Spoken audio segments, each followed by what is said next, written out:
అంటే ఇవాళ మీ చేత అక్షరాభ్యాసం చేస్తున్నాను అనుకోవద్దు, చేస్తే మంచిదే. ఎందుకంటే స్వామివారిని పూజించేటప్పుడు చిన్నపిల్లలు పుస్తకాలు కూడా పక్కన పెట్టి పూజిస్తారు.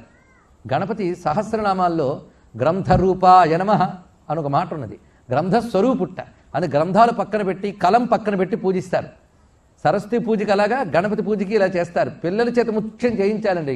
ఎందుకంటే అక్షర జ్ఞానం వస్తే విద్యల జ్ఞానం అంతా వస్తుంది. మీరు ఎన్ని విద్యలు చదివినా అక్షరాలు అందేగా 50 అక్షరాలే. ఆ 50 అక్షరాలు మొదటి వచ్చులు కింది హల్లులు పరిశీలించండి. ఇప్పుడు చెప్తున్నది మామూలు విషయం కాదు, మంత్రశాస్త్ర విషయం.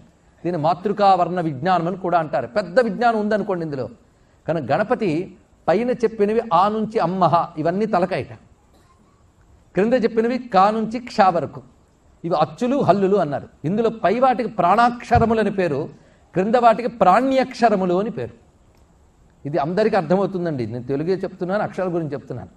ప్రాణాక్షరము ప్రాణ్యక్షరం అంటే అర్థం ఏంటంటే ప్రాణం లేనిది పలకలే ఏదో అది ప్రాణ్యక్షరం. పైవి ప్రాణాలు ఇవి ప్రాణాలండి. ఈ ప్రాణం లేనిది కింద అక్షరాలు పలకలేరు. మీరు ప్రయత్నించి చూడండి.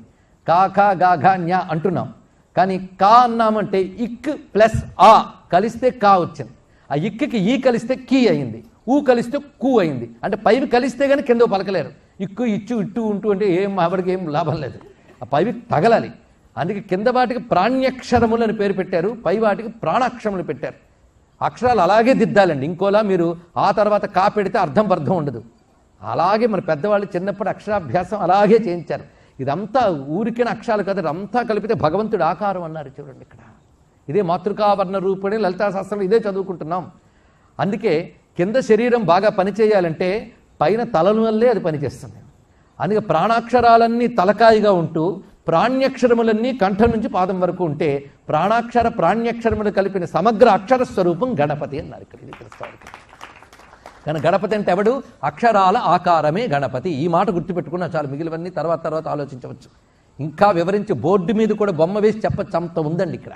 గణపతి తల చూస్తే అహ వరకు చెప్పబడ్డ అక్షరములు, క్రిందవన్నీ కా నుంచి క్ష వరకు. కానీ గణపతి అంటే అక్షర గణపతి అని అర్థం. ఈ అక్షరాలు పలకాలి అంటే ఎక్కడి నుంచి పలుకుతాం? నోట్ నుంచి. దాని పెద్ద చెప్పడం ఏంటండి, నోట్ నుంచి పలుకుతారు కదా. ఆ నోట్ నుంచి పలికేటప్పుడు ప్రతి అక్షరం దేని వల్ల వస్తుందో చూడండి. నాలిక లేకపోతే అక్షరాలు రావు, నాలిక వల్ల అక్షరాలు వస్తుంటాయి. కానీ ప్రతి అక్షరం దేని మీద కూర్చొని వస్తుంది? నాలుక మీద కూర్చొని వస్తుందట. సరిగ్గా దీనికి ఇవేమి బట్టతలకి మోకాలికి ముడిపెట్టే పద్ధతులు కావండి, ప్రతిదానికి శాస్త్ర ప్రమాణం ఉంది. గణపతి సహస్రనామాల్లో జిహ్వా సింహాసన ప్రభువు అని ఒక నామం ఉన్నది. జిహ్వా సింహాసన ప్రభువు, నాలిక ఎవడికి సింహాసనమో ఆ ప్రభువుకి నమస్కారము అన్నారు ఇక్కడ. అంటే నాలిక ఆయనకి ఆసనం అంట. ఆయన ఎవడు? అక్షరాలు. అక్షరస్వరూపుడైన గణపతికి ఆసనమేది? నాలిక. కనుకనే ఆయన దేని మీద కూర్చుని రావాలి? నాలుక మీద కూర్చుని రావాలి. ఈ నాలిక ఎక్కడుందో పరిశీలించండి. నోరనే కలుగులో తిరుగుతుంది. ఎలా తిరుగుతుందండి? ఎలక తిరిగినట్టు తిరుగుతుంది. అక్కడ పరిశీలించండి. ఇక్కడ నోరనే కలుగులో ఎలక తిరిగినట్టు నాలుక తిరుగుతుంటే ఆ నాలుక మీద అక్షరాల గణపతి ఎలా ఉన్నాయంటే ఎలక మీద గణపతిలా కనబడుతున్నాడయ్యా అన్నాడు. దీనిని ఉచ్చిష్ట గణపతి అని అంటారు. దీన్ని 16 గణపతులు మనం చెప్పుకుంటున్నాం. ఉచ్చిష్ట గణపతి. ఉచ్చిష్ట గణపతి అని ఎందుకు పేరు ఇచ్చారయ్యా అంటే అధర్వణ వేదంలో ఉచ్చిష్ట బ్రహ్మణ సూక్తం అని ఒకటి ఉంది విశేషంగా, వేదంలోది ఇది. అది మంత్రశాస్త్రంలో ఉచ్చిష్ట గణపతి ఉపాసనాన్ని ప్రత్యేకంగా చెప్పారు. ఇక్కడ ఉచ్చిష్టము అంటే అర్థం ఏంటి? ఎంగిలి. ఎందుకు ఎంగిలి అంటే ఎంగిలి అంటే అర్థం ఏమిటి చెప్పాలి. ఎంగిలి అంటే నోటు నుంచి ఏది బయటకు వస్తుందో అది ఎంగిలి, అంతే కదా. పదార్థం నోటి నుంచి బయటకు వస్తే ఎంగిలి పదార్థం అని అంటున్నాం. కనుక నోటి నుంచి వచ్చేవన్నీ ఎంగిలే గనక అక్షరాలు ఎక్కడి నుంచి వస్తున్నాయి? నోటి నుంచి వస్తున్నాయి. కానీ అక్షరాలన్నీ ఏమిటి? ఉచ్చిష్టమే. కనుక అక్షర గణపతి ఏమవుతాడు? ఉచ్చిష్ట గణపతి అవుతాడయ్యా అన్నాడు ఇక్కడ.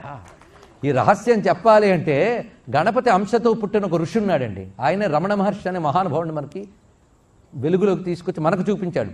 రమణ మహర్షి బయటపడడం ఆయన కోసం కదా, మన కోసం.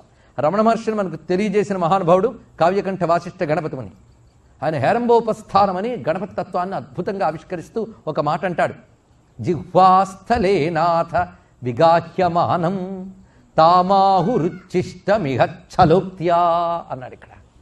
జిహ్వాస్థలంలో తడితో వచ్చే అక్షర రూపుడివైన నిన్ను ఋషులు ఛలము అంటే నేర్పరితనంతో చెప్పిన మాట ఏమిటంటే ఉచ్చిష్ట గణపతి అన్నారయ్యా అన్నారు ఇక్కడ.